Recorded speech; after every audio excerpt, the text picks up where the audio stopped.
Scooby Tech says, quick question before I have to leave. How do I practice once it starts to snow?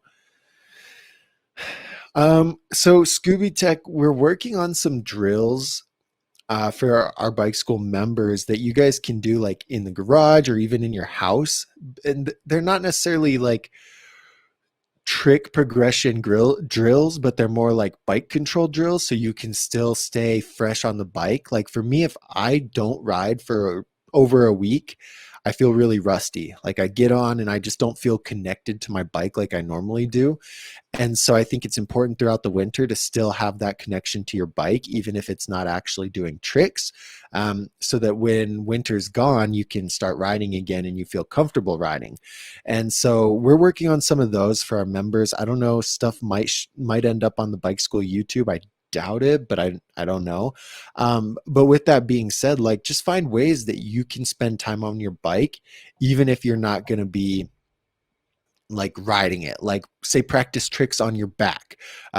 You can like stand on your bike and what do you call it, like a racer stance. I think it's like where you're standing with both feet but you're not actually going anywhere, and that's incredibly hard because you've got to have a certain level of balance to be able to execute that. So there's a lot of different things you can do without actually riding. Now you still need like a garage or a living room or something like that. Like you don't want your mom to kill you because you ran into the TV. So find somewhere that like you can just do really basic things on your bike so that you're able to still stay connected to it.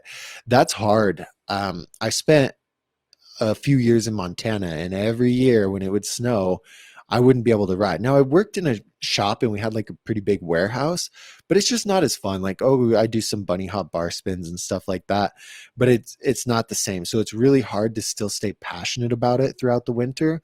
And so then that's where I would recommend people, dude, play some like BMX video games or play some bike video games. Riders Republic, I guess, is out now and it's supposed to be pretty decent for bikes. They're going to add BMX eventually. You've got pumped BMX, you've got street pipe BMX. You've got a lot of different options that you can do to still like stay passionate about the sport and then work on those drills in your house and things like that. Um, yeah, that's really tough because it's also different for everybody. Like what's your level of tolerance to it? How passionate are you for it? Are you able to stay like just super hyped about BMX throughout all of winter, or do you kind of get tired of it and get over it and move on to something else? I don't know. But yeah, hopefully that helps a little bit. Lucas says make a ski bike. That's an interesting idea. I would love one. I want to go snowboarding so bad this year. And when I lived in Montana, I'd go snowboarding like every weekend. And let's see. Yeah, and I'd go snowboarding like every weekend. And then I was like, I really want to build a ski bike and go like, I guess bike boarding. Is that what you'd call it? I don't even know what you'd call it, but